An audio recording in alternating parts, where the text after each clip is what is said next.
하나님이 6일 동안 모든 것을 창조하셨습니다. 우리 인간들이 하는 말 중에 이런 말이 있습니다. 시작이 반이다. 그만큼 시작이 없으면 중간도 없고 끝도 없습니다. 그래서 창세기는 성경의 시작이면서 모든 것을 설명하는 그런 장이기도 합니다. 그래서 창세기를 믿는 자들이 논하지 않고는 중간에 있는 그 어떤 성경책과 계시록에 대해서도 논할 게 없다고 생각이 됩니다. 왜냐하면 시작을 믿지 않는데 중간하고 끝을 어떻게 믿겠습니까? 그래서 이 창세기는 왜 중요하냐면 모든 것의 시작을 나타냅니다.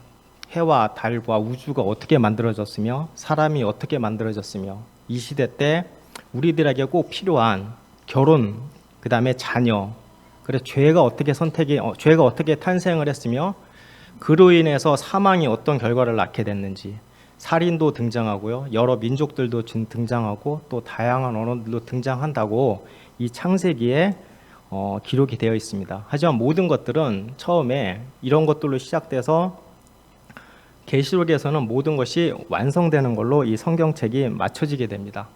하나님께서 여섯째 날 마지막 날에 그 전에 이제 모든 것을 다 만드시고 맨 마지막에 사람을 어떻게 만드셨느냐?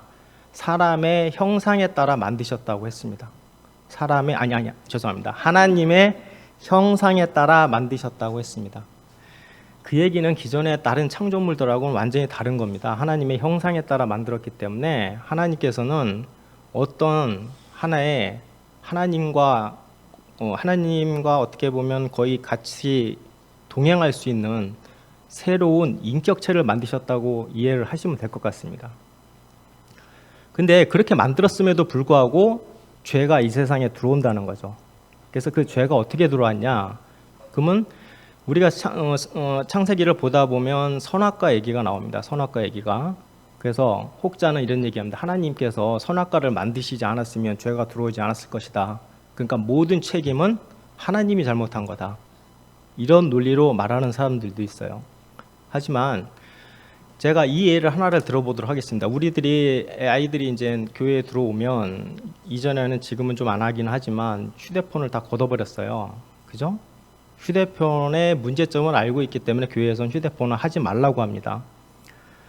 근데 그렇게 걷어서 아이들이 안 하는 거하고 휴대폰을 주고 스스로 아이가 절제를 해서 우리가 교육을 시켜서 절제를 해가지고 핸드폰을 안 쓰는 아이하고 둘 중에 부모 입장에서는 어느 아이가 더 바람직하고 훌륭한 아이라고 생각을 되십니까? 두 번째잖아요.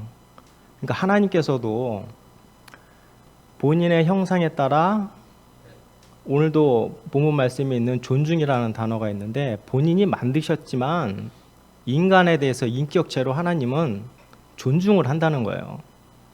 선악과가 문제가 아닌 겁니다. 선악과가 아닌 그 다른 대상이 있었어도 인간은 죄를 지었을 겁니다. 하나님께서는 스스로 절제하는 하나의 인격체로서 아담과 이브가 되기를 원하셨지만 아담과 이브는 옳고 그름을 잘못 판단을 해서 가장 중요한 하나님의 말씀에 대해서 불순종을 한 것으로 이 세상에 죄가 들어온 거죠. 그죠? 그래서 저는 그것을 그렇게 이해하고 있습니다. 하나님께서 오히려 선악과를 준 거는 우리를 시험하려고 한 게 아니라 우리를 하나의 새로운 인격체로 존중했기 때문에 스스로 절제된 모습을 원하시지 않았을까 그렇게 생각이 됩니다. 그래서 그 죄가 이 세상에 들어온 다음에 어떤 일들이 일어났습니까? 에덴 동산에서 쫓겨나게 되고요. 그죠? 남자에게는 어떻게 돼요? 지금도 이제 여러 형제님들 힘드시지만 가정을 부양해야 되시 노동을 통해서 일을 해야 되는 일들이 벌어졌고요. 여자들에게는 해산의 고통이 이제 시작이 되었습니다. 근데 그 뒤로 많은 시간이 지나서 출애굽이라는 사건이 이제 발생하게 됩니다. 근데 출애굽이라는 사건을 발생을 하는데 제가 지금부터 말씀드리는 건 창세기부터 지금 오늘 사무엘기 상까지 전에 있었던 중요 이벤트에 대해서만 간단히 이제 설명을 해드리는 거예요. 그러니까 창세기에서는 죄가 어떻게 들어왔는지에 대해서 그것에 대해서 설명을 드리고 출애굽기하고 제가 여호수아기를 잠깐 말씀을 드릴 건데 출애굽기에서는 하나님께서 뭘 나타내시냐면 이집트의 속박에 있는 이스라엘 민족을 구해내신 거잖아요. 근데 이게 신약으로 오면 죄에 빠진 우리들을 구해내는 거랑 지금 비슷합니다. 그래서 그 부분에 대해서 이제 기존 교회에서도 비슷한 걸로 이제 말씀을 하는데, 저는 근데 그 다음 것도 상당히 중요하다고 생각을 합니다. 민수기 지나가지고 여호수아기로 가면서 하나님께서는 약속의 땅을 말씀하신다는 거예요. 그래서 보시면 하나님께서는 이집트에서 사람들을 구해낸 다음에, 야, 내가 이제 너희를 구했으니까 너네들이 알아서 살아. 이게 아닙니다. 하나님께서는 구해내신 다음에 것도 하나님께서는 예비를 하신다는 거죠. 그래서 우리가 신약시대에 들어오면 구원을 받은 뒤로 구원을 받고 나서 그걸로 끝나는 것이 아니라는 겁니다. 하나님께서 우리에게 말씀하신 하늘나라가 있고요. 그 다음에 하늘의 복도 있습니다. 그런 것들을 사모하면서 어떻게 돼요? 우리가 성화돼서 점점 하나님의 본성에 참여하는 자가 되기를 하나님께서 원하시는데, 그러한 우리 눈앞에 보이는 하나의 예시로 하나님께서 출애굽기와 그 다음에 여호수아를 저에게 보여주시지 않았나 생각이 됩니다. 민수기에 보시면 맨 처음 이제 하나님께서 이집트에서 사람들을 이끌어내신 이후에 가나안 땅에 들어가라고 하지만 사람들이 들어가나요? 들어가지 않습니다. 뭐가 있냐면 눈에 보이는 것 때문에 들어가질 않아요. 자기네들이 봤을 때는 하나님은 들어가라고 하지만 자기들이 봤을 때는, 야, 이건 저기 상대도 안 돼. 우리 들어가면 틀림없이 다 죽을 거야. 이런 식으로 해서 하나님의 말을 불순종하게 됩니다. 그래서 그 불순종했던 세대는 민수기에 기록되어 있듯이 40년을 광야에서 어떻게 돼요? 떠돌다가 다 죽게 됩니다. 그래서 그 세대는 못 들어가고요. 하나님이 약속하신 땅에는 그 이후에 후손들이 들어가게 되는데, 지금 우리 믿음 생활도 이와 비슷한 점이 많다는 거죠. 하나님께서는 우리에게 뭔가를 다 준비했고 뭔가를 다 얘기하는데 우리들은 그거를 믿지 못하는 경우들이 너무 많다는 거죠. 그래서 구약에서 이러한 여호수아 출애굽기하고 여호수아 이런 것들을 보면서 구약의 일이긴 하지만 하나님께서 디모데후서에서 말씀드렸듯이 모든 성경 기록은 교리와 책망과 바로잡음과 의에 교육하기에 유익하다고 말씀하셨습니다. 그래서 우리가 이런 구약의 일이긴 하지만 지금 신약 시대의 우리들에게 많은 시사점이 있어요. 이게 그냥 이론적으로 말로만 하는 거랑 실제에서 일어나는 일을 보는 거랑은 완전히 다르거든요. 근데 구약을 통해서는 하나님께서 간접적이긴 하지만 우리들이 현재 생활에서 일어나는 일들을, 그리고 우리들이 행동하는 그 행동들의 문제점들에 대해서 구약에서 나타내고 계신다는 거예요. 그래서 우리가 신약 성도이긴 하지만 신약도 읽어야 되지만 구약도 같이 읽어야 된다고 이제 생각을 합니다. 그래서 구약과 신약의 모든 공통점은 거기에는 반드시 구원이 있고 그 다음에 끝이 있고 결국에는 하나님의 본향 그리고 하늘의 복, 이런 것이 있다고 성경은 얘기를 하고 있습니다. 그럼 오늘은 구약에서 죄에 대해서, 제가 아까 이제 아담과 하와부터 죄가 시작됐는데 그럼 이 죄를 어떻게 할 거냐, 그것을 성경에서 어떻게 다루고 있는지를 간단하게 한번 살펴보도록 하겠습니다. 여러분들이 죄를 져요. 근데 제가 어떤 예가 좋은지 곰곰이 생각을 해보다가 제가 지금 컴퓨터 쪽 일을 하다 보니까 이런 예가 생각이 났습니다. 컴퓨터를 키시면 파일이 하나 생성되잖아요. 그럼 익스플로러에서 하나를 마우스로 클릭을 하고 델 키를 누르면 파일이 지워져요. 그죠? 근데 컴퓨터에서 실제로 그게 지워졌냐 하는 겁니다. 실제로는 안 지워져요. 인터넷에 공짜로 이제 그런 프로그램들 많이 떠돌아다니거든요. 복구 프로그램. 여러분들은 그걸 지웠어도 컴퓨터상에서 안 지워집니다. 그냥 그 안에 어떤 링크만 깨지는 거예요. 그래서 무상으로 인터넷에 공급되는 간단한 프로그램 가지고 복원을 해버리면요, 그러면 그 파일이 그냥 살아나요. 그래서 소프트웨어적으로 그런 것들을 해주는 소프트웨어들이 있어요. 고가로 주고. 하지만 걔네들도 완벽하진 않아요.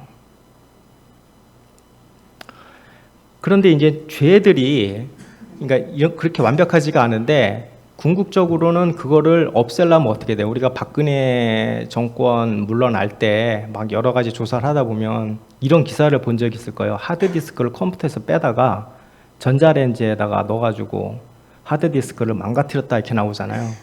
왜 그랬겠습니까? 그 사람들이. 그 사람들 정부 고위직에 있는 사람들이요. 이게 컴퓨터가 하드디스크가 그렇게 삭제가 안 된다는 겁니다. 죄가. 그러니까 데이터가. 그러니까 전자레인지로 하면 물리적으로 완전히 데이터를 망가뜨릴 수 있어요. 그건 뭐 복구가 안 돼요. 그럼 검찰이 그 디스크를 갖고 가도 포렌식 감식을 했을 때 아무것도 드러나지가 않아요. 그러니까 상식적으로 여러분들 USB 같은 것도 버릴 때 조심해서 버리셔야 돼요. 그런 것들 걷어다가 복원해가지고요. 개인정보 빼내는 사람들이 있어요. 왜냐하면 USB에 보통 적어놓죠. 은행 정보 키들. 다 복구가 돼요. 그러니까 그런 것도 버리실 때 포맷 반드시 하시고 그 다음에 완전히 망치로 부시든지 그렇게 해서 버리셔야 되는, 그냥 막 버리시면 안 됩니다. 내 정보가 나중에 도용될 수가 있어요. 자, 지금 요게 우리 그 속죄하고 좀 비슷하다는 거예요. 내가 마우스에서 클릭했지만 컴퓨터에서 내 눈에는 보이지는 않지만 그 데이터가 컴퓨터에는 살아있어요. 근데 구약시대에는 어떤 일이 있었냐면 죄가 있는데 하나님께서는 속죄하는 방법을 알려줬어요. 제사장을 통해서. 어떻게 알려줬냐면 짐승을, 내가 죄를 짓잖아요. 그러면 짐승을 하나 갖고 옵니다. 그러니까 뭐 양이 됐든지 뭐 갖고 와요. 갖고 와서 제사장한테 가서 제사장이 그 짐승한테 안수기도를 합니다. 그럼 어떻게 되냐면 이 사람 죄가 이 양한테 전가가 되는 거예요. 그럼 그 다음에 뭘 주냐면요. 그 죄 지은 사람한테 칼을 줍니다. 그리고 이 양을 죽이라고 해요. 그러면서 그 사람이 이제 어떻게 보면 목을 이렇게 하겠죠. 그 피 흘리고 그게 죽은 다음에 그 다음에 그걸 각을 떠서 지글지글한 화로 같은 데다 던지는 겁니다. 그건 이제 하나의 워닝이에요. 네가 이 죄를 회개하지 않았으면 너가 이렇게 지옥불에 이렇게 지글지글 하듯이 네가 나중에 끝은 이렇게 간다. 이런 걸 얘기하는 겁니다. 근데 하나님께서는 그런 방식으로 이제 죄를 이제 어떻게 했냐? 그냥 단지 덮었을 뿐이에요. 지금 우리가 컴퓨터에서 델키를 눌렀을 때 데이터는 있듯이 우리 눈에는 데이터가 안 보여요. 하지만 하드디스크는 데이터가 있어요. 그 죄를 없애기 위해서는 그때는 그 방법이 없었어요. 다른 방법이. 그래서 대체물을 통해서 하나님이 죄를 전가해서 잠시 덮게 한 거예요. 그 사람이 어떻게 보면 제가 봤을 때 약간 성의 표시 같은 거예요. 그래서 구약시대 때 죄를 지었던 사람들은 다 그렇게 죄가 덮인 거예요. 그죠? 근데 그 죄가 없는 건 아니죠. 덮였을 뿐이죠. 그래서 안 보일 뿐인 거예요. 그런데 아까도 하드디스크도 마찬가지잖아요. 전자레인지에 대해서 외부에서 엄청난 힘을 가하지 않고서는 그 데이터가 없어지질 않습니다. 그러니까 인간의 죄를 없애기 위해서는 인간들이 아무리 발버둥 쳐봤자, 하드디스크가 아무리 발버둥 쳐봤자 데이터가 삭제가 안 되는 거예요. 소프트웨어가 아무리 발버둥 쳐봤자. 외부에 절대적인 힘이 와야 된다는 겁니다. 그러기 때문에 예수님이 이 땅에 오신 거예요. 이 땅에 오셔서 죄를 사하시는 과정을 한번 보세요. 예수님이 누구한테 죽으셨습니까? 하나님한테 죽으신 건 아니죠. 사람이 죽였어요. 똑같잖아요. 구약 때. 양한테 죄를 전가했죠. 우리 죄를 다 예수님한테 전가한 거예요. 제사장이 그 죄 지은 사람한테 이 양의 목을 따라고 하듯이 우리는 예수님을 십자가에 못 박혔고 그렇게 피를 흘리신 겁니다. 똑같은 과정을 하신다는 거예요. 그래서 저는 하나님이 공의롭다고 하는 게 본인이 말씀하신 그대로 본인도 그렇게 당하신다는 거예요. 너희들은 인간이니까 이렇게 해. 근데 나는 하나님이니까 나는 과정을 단순화할 수 있어. 이런 게 아니라는 거예요. 인간에게 했던 거랑 똑같이 하나님 자신에게도 그걸 하신다는 겁니다. 그래서 우리 죄가 덮여졌던 죄가 어떻게 돼요? 하드디스크가 렌즈에 들어가서 모든 죄 데이터가 말살되듯이 우리 죄가 완전히 없어지게 되는 겁니다. 근데 그 죄에는 과거의 죄도 있고 현재의 죄도 있고 미래의 죄도 있는 겁니다. 그래서 모든 죄가 사라진 거예요. 사라졌기 때문에 우리는 믿음을 통해서 믿음을 통해서 구원을 받으면 하나님께서는 더 이상 그 사람의 죄를 전혀 물으시지 않는다는 겁니다. 그리고 그 다음으로는 제가 이제 구원받은 이후에 과연 우리들은 어떻게 그러면 살아야 되는가, 그 부분에 대해서도 제가 좀 공부에 생각하다 보니까 뭐 이것저것 해서 유튜브도 좀 듣다 보니까 미국 선교사님이 설교하시는 내용이 있어가지고 좀 예시가 괜찮아서 제가 그거를 좀 설명드리도록 하겠습니다. 이분이 이제 신학대학을 다니는데 자기 친구가 밤 11시에 갑자기 전화가 온 거예요. 만나자고. 근데 미국에서는 7시, 6시만 넘어도 모든 상점이 다 문을 닫아요. 그 뒤에 만나는 거는 거의 진짜 특이한 건데 11시에 만나자고 친구가 전화가 왔기 때문에 아, 이게 되게 급한 거다라고 생각해갖고 만났답니다. 만났는데 이제 이 친구가 만나자마자 하는 말이 야, 나 여자친구 생겼다 이거예요. 그러니까 무지 화가 나잖아요. 대한민국은 11시에 만나도 큰 적이가 없는데 미국은 그렇지가 않거든요. 거의 이건 한국 시간으로 두세 시에 만나자는 거랑 비슷한 거예요. 근데 이 친구가 아, 그것 때문에 나를 불렀냐 그러니까 그 친구가 그 얘기하는 게 그거 아니에요. 아, 좋아하는 사람이 생기겠는데 내가 나쁜 중독에 빠졌다는 거예요.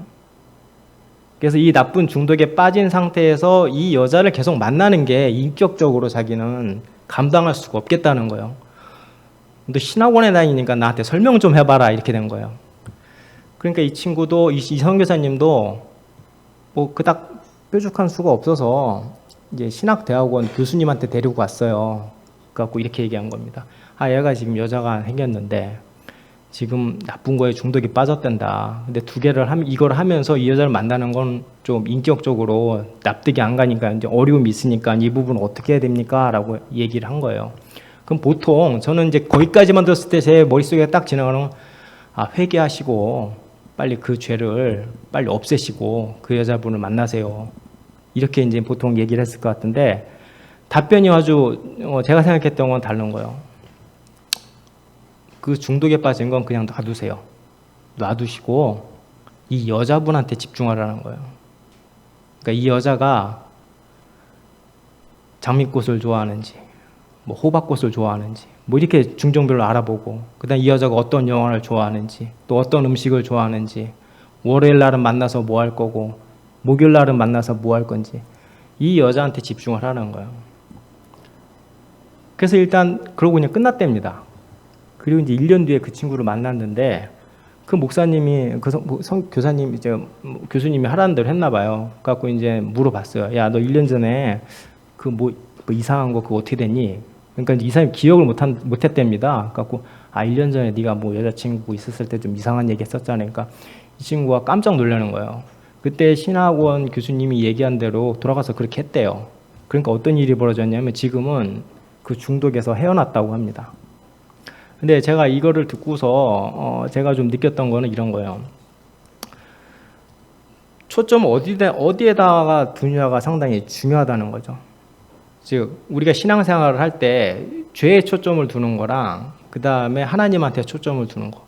죄에 초점을 두면 우리는 헤어날 수 있냐? 헤어날 수가 없다고 저는 생각이 돼요. 왜냐하면 우리는 죄에 되게 취약을 해요. 아이들이 태어나서 제일 먼저 배우는 게 죄예요. 선한 거 아무리 10번을 설명해도 안 하잖아요. 근데 악한 거는 한 번만 설명해주면 그대로 따라하거든요. 그러니까 이 인간이 죄에 되게 취약해요.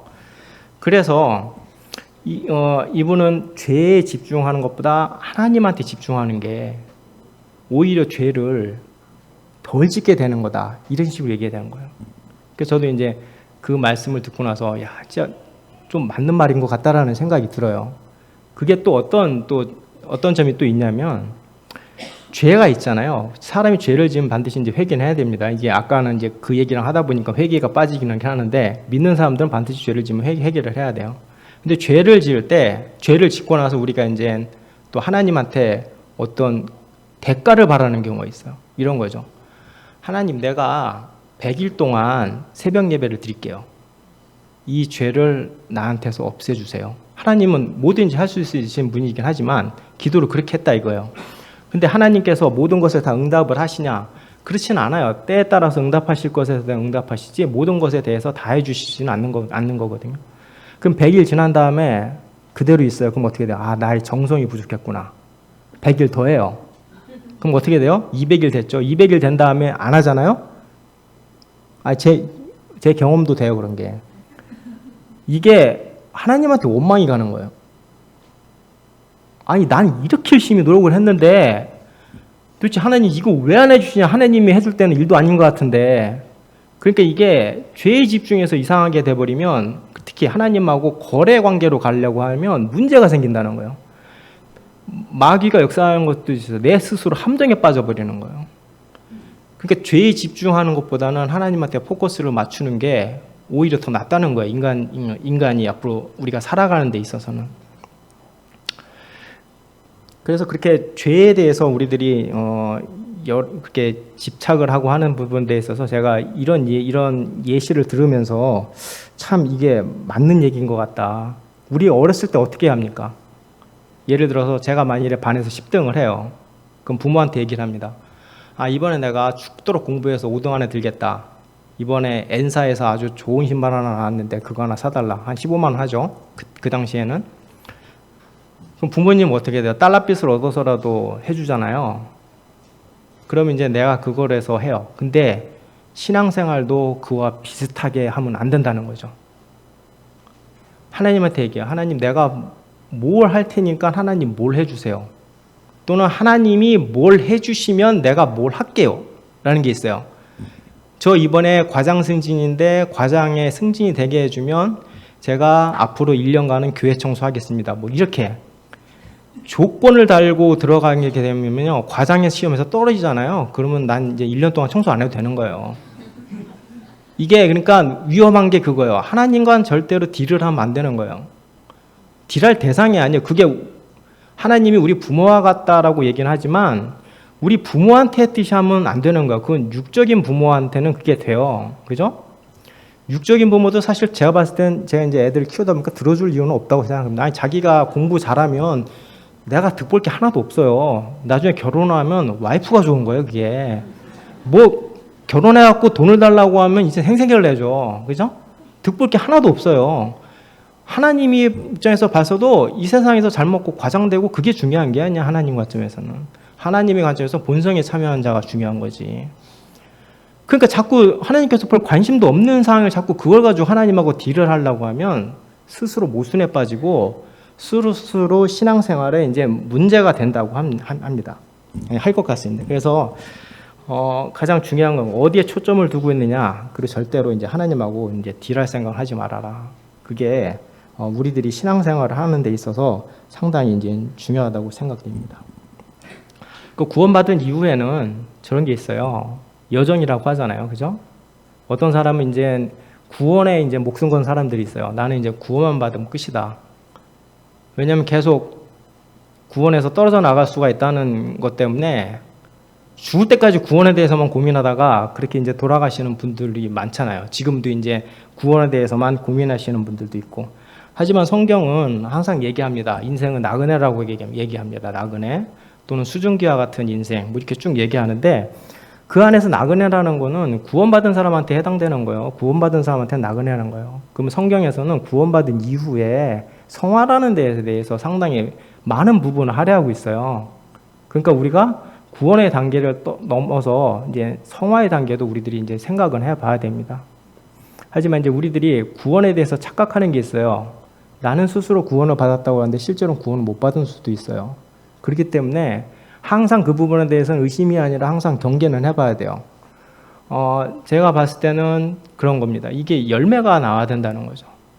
구원을 받은 이후에는 좀 인격적으로나 뭘 해서 점점 사람이 좀 나아져야 된다는 거죠. 내가 점점 나아지고 있다 구원받은 이후에 욕도 덜하고 뭐 좀 사람들한테도 그 다음에 좀 잘하고 성경적인 것에 비추어서 내가 열매가 있는 것 같다라는 생각이 들면 구원받았다라고 본인 스스로 느껴도 크게 문제는 없지 않을까 싶습니다. 근데 그 부분은 좀 여러 가지 이제 논쟁거리가 많은 부분이고 저는 그 이후에 이제 성화에 대해서 좀 말씀을 드리면 제가 성화라는 책을 읽다 보면 어떤 이제 목사님이 이런 얘기를 하는 거예요.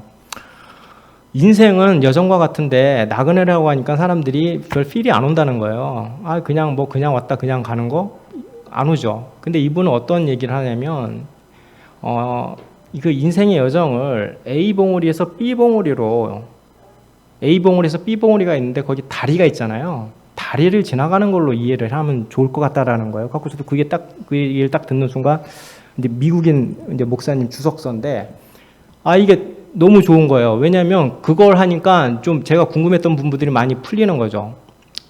다리를 내가 지나가요. 근데 비바람이 막 몰아쳐요, 다리 위에서. 등산을 해보셨잖아요. 그럼 어떻게 돼요? 저 끝에 비봉우리를 향해서 우리들이 막 뛰어가려고 해요. 그것만 봐요.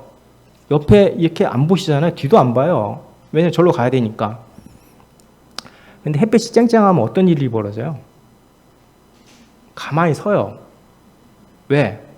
다리 옆에는 계곡들이 있어서 경관들이 아주 좋거든요. 그럼 갈 생각을 안 하고 주위에서 이렇게 뒤로반 하면서 이걸 보면서 감상을 해요. 그게 우리들이 인간하고 똑같다는 겁니다. 지금 우리가 시련을 당해요. 그러면 예수님 빨리 오세요 이래요. 살만하면 우리가 다리 위에서 가만히 서 있듯이 예수님 조금 있다가 오세요 이런다고요. 그래서 이전에 이제 제 아들 큰아들 성원이가 오래전에 이랬어요. 중간고사 시험 보기 전날에 예수님 왔으면 좋겠대요. 그래갖고 제가 답장 얘기를 한 건, 야, 그거는 너 손해다. 시험 공부 딱 할 때 오시면 좋지. 뭐 공부할 거 다 하고 시험 봐야 되는데 그거 뭐 예수님이 오시냐. 근데 이제 그런 아이들이 이제 이번에 뭐 U20 우리 월드컵 축구 많이 봤잖아요. 그 아이들에게 예수님 언제 오셨으면 좋겠냐고 물으면 어떻게 하겠어요? 최소한 U20은 끝나고 오세요. 그러잖아요. 나 요거까지만 보고 그 다음에 오세요. 그러니까 사람들이 상당히 이제 교만한 거라 이거죠. 자기 편리에 따라서 내가 힘들면 하나님, 예수님 빨리 오셔야 되고, 내가 살만하면 천천히 오라고 이제 얘기를 한다는 거죠. 그래서 그 다리 위에는 여러분들이 집을 지을 수도 없어요. 근데 이제 우리는 이 세상에서 되게 저 포함해서 이제 집사람이 박정희 자매가 저를 상당히 비판하는 부분입니다. 저는 무지하게 잘 살려고 하기 때문에 이 세상에서 잘 살려고 한다는 건 다리 위에 집을 지으려는 것과 똑같다는 거예요. 거기서 머무르고 나 여기다 집 짓고 이 주위 경관 이런 거 보면서 살겠다. 이런 게 다리 위에 집 짓는 건데요. 다리 위에다 집 짓는 건 현행법으로도 불법이에요. 절대로 지을 수가 없거든요. 무조건 다리는 지나가야 되는 겁니다. 그러니까 하나님께서도 관심은 너네들이 이 다리라는 여정을 통해서 우리들이 올바른 인격체로 하나님의 본성에 합당한 자가 되기를 하나님께서 소망하셔서 저 B라는 봉우리까지 도달하기를 원하신다는 겁니다. 그래서 우리들이 전체적인 하나님의 말씀을 모든 것을 다 읽을 때 이런 종합적인 거를 좀 저희들이 좀 살펴보면서 단순히 성경을 이론적으로도 좀 이해하는 부분들도 있겠지만 이런 예시들을 통해서 우리들이 좀 좋은 것들을 더 이해가 더 빠를 수가 있잖아요. 그죠? 우리 수학 시간에 방정식 하나 딱 써주고 선생님이 딱 하고 설명 끝났어요. 이론에 대해서. 그럼 반드시 우리 연습 문제 풀어봐야 돼요. 연습 문제 풀어보면 이게 무슨 말이구나 이렇게 알잖아요. 그럼 마찬가지라는 거죠. 그래서 이제 성경책도 읽다 보면 어떤 거는 상당히 원리적으로 설명을 해요. 그렇기 때문에 하나님께서 여러 인물들을 등장시켜서 구약에서 그와 비슷한 상황들을 계속 설명하고 있다는 거예요. 그래서 우리들이 모든 성경 기록은 우리에게 다 유익하다는 거예요. 나는 이제 신약 성도니까 구약은 필요 없고 신약만 보겠다. 이것도 하나님께서 우리에게 주신 말씀에 그렇게 합당한 건 아닌 것들로 생각이 됩니다. 그다음 제가 이번에 설교 준비를 하면서 나는 참 구원받은 사람으로서 참 다행이다라고 생각되는 부분이 하나가 딱 떠올랐어요. 그 부분이 뭐냐면 같이 한번 읽어보시도록 하겠습니다. 자, 요한계시록 20장.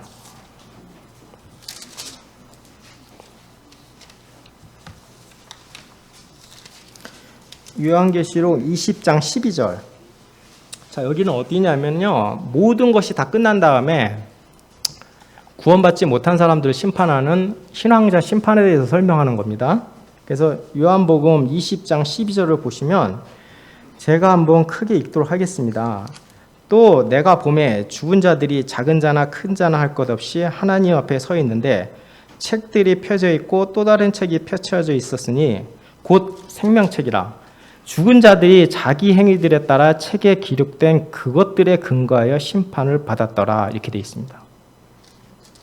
자, 여기 보시면 책들이 있고 구원받지 못한 사람들이거든요. 책들이 있고 생명책이 펼쳐 있다고 했어요. 근데 그 다음에 생명책이 얘기가 나오는 것이 아니라 책들에 기록된 걸로 해서 심판을 받는다고 돼 있잖아요.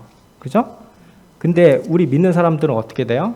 그리스도 심판석 고린도전서 3장에 보면 그리스도 심판석이 어떻게 돼요? 우리가 하나님께서 공중강림하실 때 우리가 어떻게 돼요? 휴거가 되잖아요. 그래서 그리스도 심판석에 설 때 이미 구원은 받았어요. 그리스도 심판석에 섰을 때 하나님께서 불로써 우리들이 행위들을 검토를 하십니다. 심판하시는데 그거는 보상에 대한 심판이에요. 아무리 못해도 제로예요. 제로. 마이너스가 아니에요. 내가 뭘 했는데 그것들로 불로했을 때 하나님께서 야 이거는 합당한 거다 의로운 거다라고 평가를 하시면 우리한테 보상을 주시는 거고 아 이거는 뭐 쓸데없는 거다 라고 생각이 되시면 그냥 없어져 버리는 거예요. 그러니까 구원받은 사람들한테는 이전에 제가 아까도 말씀드렸다시피 다 없는 거예요. 하나님께서 우리 하나님 앞에 우리가 구원받은 사람이 마주쳤을 때 우리 죄는 없어요. 단지 뭐가 있냐면 보상에 관련된 하나님과의 계산만 하면 되는 거예요. 그런데 믿지 못하는 사람들은 방금 어때 책들에 기록된 대로 돼 있어요. 그럼 이게 어떻게 생각할 수 있냐면요. 저는 모든 사람들은 태어나면 어떤 책들에 그 사람들의 행위들이 다 기록이 된다는 거예요. 하나도 빠짐없이. 그럼 저는 이거 어떤 생각이 들었냐면 어떤 사람이 제가 태어났을 여태까지 모든 것을 다 촬영을 해요. 그래갖고 아파트가 있으니까 다 근린공원이 있잖아요. 근린공원에다가 모든 동네 사람들 다 보게 틀어주겠다 이러면은 그런 거 자신 있으신 분 있으세요? 믿지 않는 자들에게는 하나님께서 이런 수치도 주시겠다는 거예요. 심판도 하시지만 왜냐하면 심판하시기 위해서는 그에 타당한 뭔가가 있어야 되잖아요. 너 아무개 뭐가 잘못했어 그러면 사람들은 얘기할 거야. 주님 앞에 섰으면 저 아닌데요? 저 그러지 않았는데 그럴 거라고. 분명히 하나님은 시각적으로 보여주실 거예요. 빼도 박도 못하게. 지금도 범죄 사건에서는 부인이 아무리 부인을 해도 CCTV에 그대로 찍히면 끝이에요. 더 이상 빼도 박도 못하거든요. 그때 제가 어떤 또 의구심이 들었냐면 그러면 구원받지 못한 사람들이 엄청 많을 텐데 그 사람들 어떻게 심판하시겠다는 거 저렇게 일일이 뭐 책 가지고 따져가면서 그러니까 잠깐 계산을 해봤어요. 지금 인구가 70억이에요. 70억. 이 사람들 살아봤자 80년밖에 안 살아요. 전체 지구는 60년인데 전체에서 죄 구원을 못 받은 사람이 70억 명이라고 해도 그 사람 1분씩만 해도요 500억 년이 걸리더라고요. 줄 세워서 하는데 그럼 내가 만일에 구원 못 받았어요? 내가 500억 번째 자예요. 그럼 나는 500억 년을 뒤에서 깜빡깜빡하면서 기다려야 되는 거야, 내 순서를. 그럼 이것도 올바르지 않은 거거든요. 하나님께서는 시공간을 초월하시기 때문에 한 방에 쫙 해주시겠죠. 그래서 제가 이 말씀을 드리는 거예요. 야, 이 과정을 나는 거치질 않는구나. 그죠? 우리 죄는 믿는 순간에 모두 다 사라지기 때문에 그냥 이전에 부끄러워했던 모든 일들은 없어져 버리는 거예요. 하지만 믿지 않는 자들에게는 그것이 다 만천하에 드러나는 수치를 당하면서 어떻게 돼요? 다 불옷으로 간다는 거죠. 죄를 많이 지었기 때문에 엄청나게 은혜를 받았습니다. 제가 해석을 잘했는지 잘못했는지 모르겠지만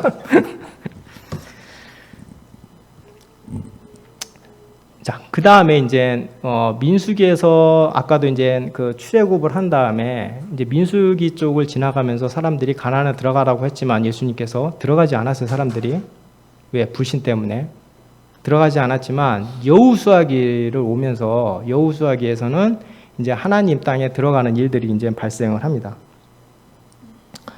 근데 여호수아기하고 에베소서는 이건 제가 이제 그 전에 아이들 가르치면서 했던 내용이긴 한데. 상당히 유사하다는 거예요.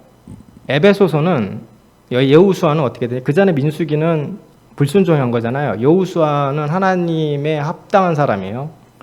그래서 하나님의 뜻대로 가나안을 정복을 합니다. 근데 하나님이 어떤 미션을 줬냐면 가나안에 있는 모든 족속을 다 멸하라고 했어요. 근데 실제로는 멸하기는 했지만 일부는 남겨뒀어요. 남겨뒀는데 하나님의 말씀을 어겼다 보니까 이게 나중에 이스라엘 민족에게는 나중에 가시가 돼요. 왜? 사사기 쪽으로 들어가게 되면 이거 살려뒀던 사람들이 이방신을 섬기는 사람들이거든요. 이게 또 이스라엘 민족에 영향을 줘서 또 악순환이 벌어지는 거예요. 그러니까 하나님이 인정사정 볼 것 없이 다 멸하라고 했는데 그거는 듣지는 않았어요. 하지만 여호수아기에서는 어떤 일이 있었냐면 전쟁이 있었던 거예요. 전쟁. 하나님의 명령에 따라서 어떻게 돼요? 싸우는 전쟁. 즉 하나님의 군사에 대한 얘기라고 이제 우리가 이해를 하실 수가 있습니다. 여기서는 어떤 게 있냐면 가나안 땅을 모든 것을 다 취하라는 게 하나님의 미션이었어요. 그죠? 근데 에베소서를 한번 잠깐만 볼까요? 에베소서를 뭐 크게 읽지는 않고 저는 이제 주석서가 있는 거기 때문에 여기 이제 키워드로 주제에 대해서 약간 써놓은 게 있어서 요거를 제가 읽도록 하겠습니다. 에베소서에 대해서는 어떻게 얘기를 하고 있냐면 성도들이 믿음에서 굳건히 자라 그리스도 예수님 안에서 하늘의 모든 특권을 얻기를 간절히 바란다는 거예요. 그리스도 안에 들어가게 되면 하나님께서 우리에게 엄청난 복과 특권을 주셨는데 그거를 다 취하라는 얘기예요. 가나안에 갈 때 하나님께서 모든 것을 멸하시고 모든 것을 취하라고 했는데 사람들 안 했잖아요. 근데 에베소서 신약 성도한테 말씀하시기를 주님의 모든 특권을 하나님의 자녀로서 모든 특권을 취하라고 하는데 지금 사실 우리들이 신앙생활을 하면서 그렇게 살고 있냐 하는 거죠. 구약을 보면 우리는 구약 사람들을 뭐라고 해요? 아니 하나님이 직접 저렇게 얘기했는데 왜 저걸 안 지켰지? 이 사람들 머리가 모자른 거 아니야? 신약 시대에 와서는 이제 말씀이 완성이 됐기 때문에 하나님께서 성경 말씀을 우리에게 말씀을 주시잖아요. 근데 이렇게 하나님께서 글로도 다 써놨는데 지키지 않은 거는 구약 시대 때 여호수아 그 시대 때 가나안 땅을 들어가서 모든 것을 취하라고 했을 때 취하지 않은 그 이스라엘 민족하고 우리하고 크게 다를 바가 없다는 거죠.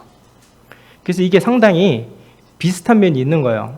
가나안 땅을 정복하는 거랑 그 다음에 신약 시대 때 하나님께서 모든 것을 주고 나서 우리에게 취하라고 하시는 것과 상당히 이제 비슷한 걸로 이제 우리가 이해할 수 있습니다.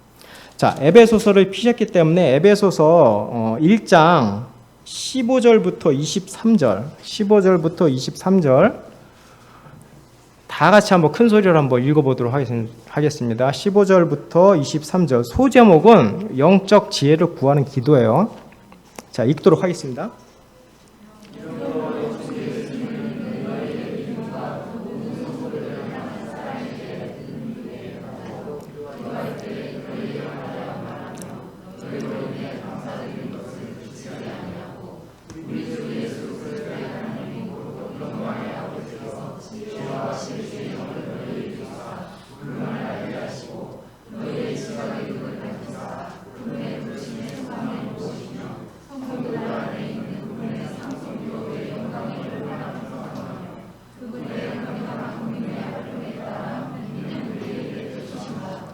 그분께서 그리스도를 죽은 자들로부터 살리시고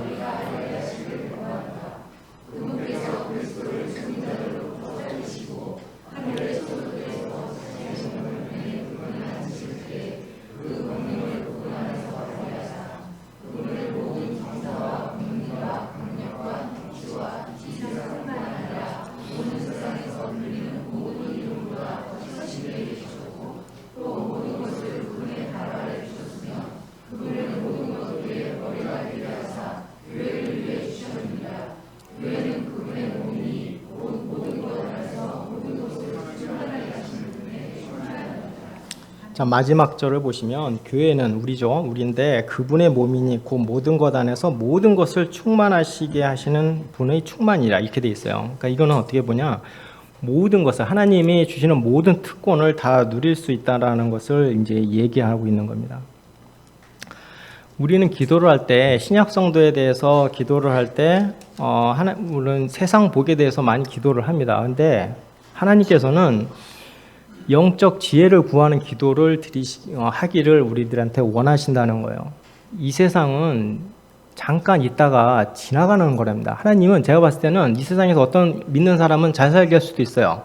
어떤 사람은 뜻이 있어서 못 살게 할 수도 있어요. 내가 아무리 못 사는데 내가 아무리 기도해도 못 살 수도 있어요.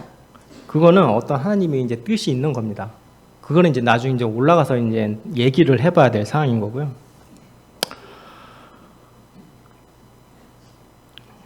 자매님 웃으시니까 제가 갑자기 까먹었어요, 지금.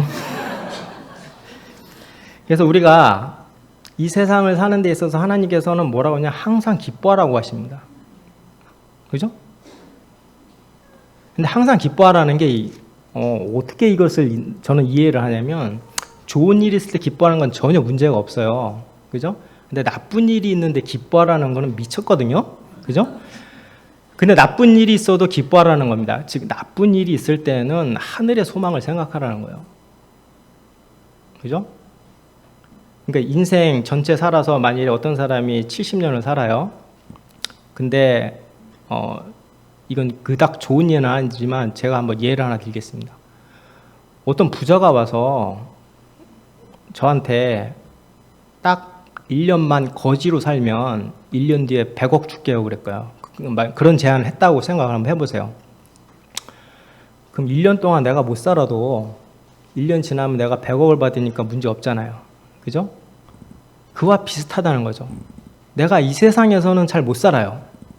그죠? 하지만 이 세상 끝난 뒤에는 내가 하늘의 복을 하나님한테 받는다고 생각을 하면 이 세상에서 어려워도 그게 쉽다는 거예요. 극복하기야.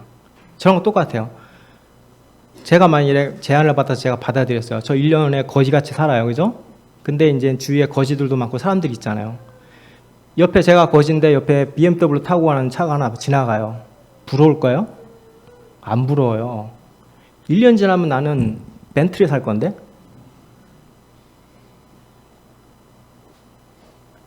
그래서 우리가 하나님께서 항상 기뻐하라고 말씀하시는 거는 니네들이 여기 것만 생각하지 말라고 말씀하시는 거예요.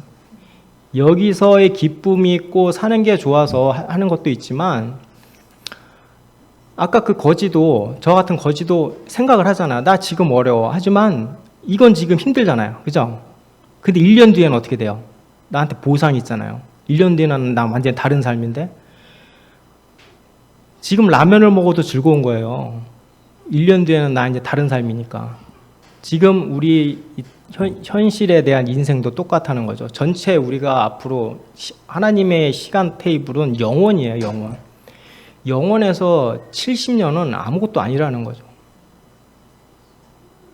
잠시 있다가 사라지는 수증기 같다고 했어요. 하나님. 그 말이 틀린 말이 아니에요. 그죠? 그러니까 하나님은 이제 그런 말씀을 통해서 항상 기뻐하라. 믿음 안에 충만하면 항상 기뻐하라고 이제 말씀하시는 거죠. 근데 이제 현실의 삶에 너무 치이게 되면 그게 안 돼요, 잘. 그거는 이제 성화의 문제라고 생각이 됩니다. 믿음으로 끝나는 것이 아니라 자꾸 나의 마음이 하나님을 향하는 그런 마음들이 성령 말씀에 비추어서 내가 점점 나아가야 돼요. 내가 점점 자라야 돼요. 성경에도 얘기하잖아요. 젖먹이 아이들한테 들어갈 말씀이 있고, 그죠? 나이가 성숙된 사람한테 적용되는 그 말씀들은 레벨이 있다고 말씀을 하시는 거예요. 처음 젖먹이한테 너무 어려운 말씀은 이해가 안 가는 거예요. 다 단계가 있다는 겁니다. 그렇듯이 우리들도 그런 성화의 단계를 하나님께서 요구하시는데 너무나 구원에만 방점을 찍어버리면 어떤 문제가 생기냐면요. 이미 구원받았음에도 구원에서만 맨들면 가나안 땅에 들어가라는데 안 들어가는 사람들하고 똑같다는 거예요. 가나안 땅에 들어가서 하늘의 복을 모두 취하고 너희 것을 내가 준 너희 모든 것을 취하라 했는데도 안 취한 사람들하고 별반 다른 게 없다는 거죠. 왜? 나는 구원이면 끝이야. 나 하늘 복 상관없어요. 너무 겸손하죠? 이런 겸손은 하나님께서 올바르다고 생각하지 않는 겸손인 겁니다. 하나님 앞에 바짝 엎드려 하긴 하지만 하나님께서 널 주시겠다고 하는데 하나님 됐고요. 저는 여기까지예요. 이런 거는 하나님한테 불순종하는 거예요. 사람으로 볼 때는 겸손한 거지만 하나님의 말씀에 비추어서 봤을 때는 그렇지가 않다는 겁니다. 그래서 이제 이런 여호수아기하고 이렇게 에베소서랑 좀 이렇게 묶어서 이제 저희들이 이제 볼 수가 있다는 거고요. 그 에베소서 여호수아가 끝난 다음에는 이제 어떤 일들이 있냐면 이제 사사의 시대가 이제 이루어집니다. 사사의 시대는 이제 하나님께서는 계속 사람들을 어떻게 해요? 통치를 하신 거예요. 제사장을 통해서 하고, 그 다음에 이제 재판관을 통해서 통치하는 데가 바로 사사기예요.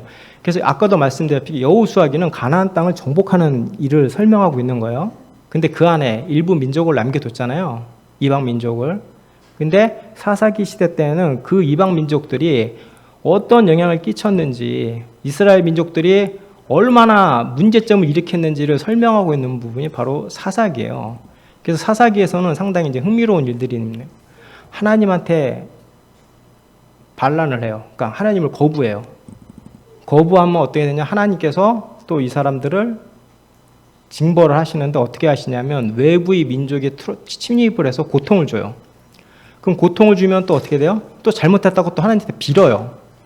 그럼 또 하나님께서 판관을 세우셔서 또 그거를 바로잡게 하시고 또 시간이 또 지납니다. 그럼 또 이 민족이 또 죄를 져요. 그 죄를 짓는 것 중에 많은 것이 이제 이방신을 따라하는 것들이 있어요. 그러한 것들을 많이 반복을 합니다. 그래서 사사기 2장 한번 잠깐 보도록 하겠습니다. 사사기 2장. 사무엘상 바로 앞이에요. 오늘 할 사무엘상 바로 앞에. 자, 사사기 2장 11절에서요. 19절까지. 자, 아까는 이제 모두 다 읽으셨기 때문에 이거는 제가 읽을 테니까요. 한번 천천히 의미를 이해를 하시면서 한번 들어보시기 바랍니다. 이스라엘 자손이 주의 눈앞에서 악을 행하여 바알들을 섬기고, 그죠? 이 바알들은 아까 그 가나안 땅에 있었던 이방 민족들의 신이에요. 이집트 땅에서 자기 조상들을 데리고 나오신 주 자기 조상들이 하나님을 버리고 다른 신들 곧 자기들 사방에 있던 백성들의 신을 따라가서 그들에게 절하여 주의 분노를 일으켰더라. 그들이 주를 버리고 바알과 아스다로스를 섬기니라. 주의 분노가 이스라엘을 향하여 맹렬히 타올라 그분께서 그들을 노력한 노략자들의 손에 그들을 넘겨주시고 또 사방에 있던 그들의 원수들의 손에 그들을 파시니 그들이 더 이상 자기 원수들 앞에 서지 못하였으며 그들이 어디를 가든지 주의 손에서 그들을 대적하여 재앙을 내림에 곧 주께서 말씀하신 것과 같았고 주께서 그들에게 맹세하신 것과 같아서 그들이 크게 고통을 당하였더라. 그럼에도 불구하고 주께서 재판관들을 일으키심에 그들이 노력한 자들의 손에서 그들을 건져냈으나 그들이 자기들이 재판관들에는 귀를 기울이지도 아니하고 다른 신들을 따라 음행의 길로 가며 그들에게 절하고 자기 조상들의 주의 명령에 순종하며 걷던 길에서 속히 돌이켜서 그와 같이 행하지 아니하였더라. 주께서 그들을 위해 재판관을 일으키실 때 주께서 그 재판관과 함께 하셨고 그 재판관이 사는 모든 날 동안 그들을 그들의 원수들의 손에서 건지셨으니 이는 그들을 학대하고 괴롭게 하는 자들로 인하여 그들이 신음하였으므로 주께서 뜻을 돌이키셨기 때문이더라. 이렇게 되십니다. 자, 이 11절에서 18절의 이 내용들이 등장인물만 바뀌는 거예요. 계속 반복되는 거예요. 죄를 짓고 또 하나님한테 또 잘못했다고 얘기를 하고 또 하나님께서 판관을 세우셔서 또 하는 일들이 쭉 이어지는 게 바로 사사기의 내용입니다. 그래서 여기서의 키워드는 그거예요. 누가 주인이냐 이거. 누가 우리의 주인이냐. 하나님께서는 신권 통치로 전체 민족을 다스렸지만 사사기에서는 어떻게 돼요? 하나님이 통치를 하셔야 되는데 사람들의 마음속에는 왜 신들을 섬기겠어요? 이상한 신들을. 농사를 짓다 보면 태양이 항상 뭐 쨍쨍 내리쳤으면 좋을 때가 많잖아요. 그렇다 보면 사람들이 그럴 때를 대비해서 또 태양신을 섬기고 또 뭐 비가 많이 왔으면 좋겠다 그러면 또 비와 관련된 신들이 있을 거 아니에요.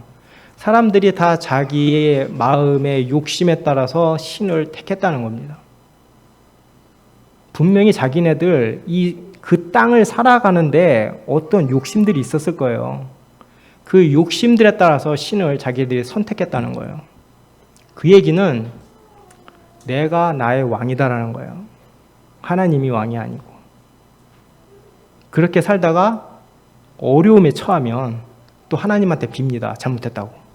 그럼 또 아까도 말씀하신 하나님께서 뜻을 돌이키신다고 하셨잖아요. 그죠? 그래서 또 재판관을 세우셔서 또 그 위기를 모면하게 해주고. 근데 이게 어마어마하게 반복되는 게 이 사사기의 내용이에요. 그래서 사사기의 키워드는 누가 당신의 주인입니까? 이겁니다. 여러 가지 사건들이 많아요. 이거를 다 우리가 우리나라 역사도 아닌데 이해하기가 쉽지도 않아요. 지명도 그렇고 등장인물도 그렇고 우리가 발음하기도 쉽지도 않아요. 근데 성경을 보시면은 메시지를 항상 그래도 중요한 메시지는 이제 이해하고 계셔야 된다는 거죠. 사사기에서는 이제 보면 그런 것들이 있기 때문에 이런 것을 읽으실 때 우리한테 주는 교훈은 누가 우리의 주인이냐 하는 겁니다. 하나님은 그거에 대해서 말씀하시려고 사사기를 실제적인 역사를 통해서 이제 우리들한테 이제 말씀을 하시는 겁니다. 지금까지가 오늘 설교의 서론이고요. 본론을 들어가려고 하니까 시간이 안 되네요. 그래서 오늘 말씀은 여기까지만 하도록 하겠습니다. 제가 박정희 자매한테는 20분에 끝날 거라고 얘기했는데 박정희 자매 그래도 너무하지 않냐. 근데 생각해보니까 시간이 너무 많이 소요가 되네요. 자, 그럼 오늘 여기까지만 제가 말씀을 드리고 잠깐 정리를 하도록 하겠습니다. 하나님께서 우리를 이 땅에 태어나시게 한 이유는 창조를 하신 목적하고 똑같다는 겁니다. 하나님의 본성에 참여하는 자가 되기를 원하시는 거고, 여러 성경 말씀들을 통해서 하나님의 내가 어떤 모습으로 너희들이 나한테 왔으면 좋겠다라는 것을 말씀하고 계시는 거예요. 이런 거 하나도 없이 그냥 하나님이 넌 나를 따랐으면 좋겠어. 그러면 사람들 어떻게 하나님이 뭘 좋아하는지 알고 어떤 때는 이제 벌을 내리시고 어떤 때는 또 칭찬을 하시는지 모르시면은 안 되잖아요. 그죠? 그래서 이런 성경 말씀들을 통해서 우리들에게 말씀하고 있다는 것입니다. 오늘 이제 성경 말씀에 잠깐만요. 오늘 본문만 제가 한번 낭독하고 마치도록 하죠. 사무엘기 2장 30절에요. 끝부분입니다. 이건 뭐 엘리하고 엘리 가족에게 얘기하시는 말씀이신데 전체한테 이제 말씀하는 내용이라고 이해하셔도 무방할 것 같습니다. 나를 존중히 여기는 자를 내가 존중히 여기고 나를 멸시하는 자를 소홀히 여기겠다고 하시는 거예요. 이 말은 똑같은 거예요. 하나님께서 내가 너한테 뭘 주겠다고 성경에 말씀하신 거 있으면 그걸 그대로 받아야 된다는 겁니다. 그렇지 않을 거야. 내가 뭐 한 게 있다고. 하나님께서 믿음으로 구원을 준다고 말씀하셨는데 아니야. 믿음에도 내가 뭘 해야지. 하나님의 말씀을 자꾸 왜곡을 하면요. 하나님을 멸시하는 자가 되는 겁니다. 우리가 누구를 존중한다고 하면 그 사람의 말을 다 따르는 걸 우리가 존중한다고 얘기를 하는 거예요. 하나님께서 멸시하는 자는 하나님께서 소홀히 여기시겠다. 이 말씀은 제가 구약에서는 제일 좋아하는 말씀이고 아이들한테 성경 공부할 때도 이거는 외우라고 했는데 애들이 잘 외웠는지 모르겠네요. 하여튼 오늘의 정리는 이겁니다. 하나님은 우리가 존중해야 되고 그럼을 통해서 우리들이 하나님한테 올바른 대우를 받을 수 있다. 이 말은 믿는 자에게는 축복이지만 안 믿는 자에게는 저주예요. 엄청난 말인 겁니다, 이게.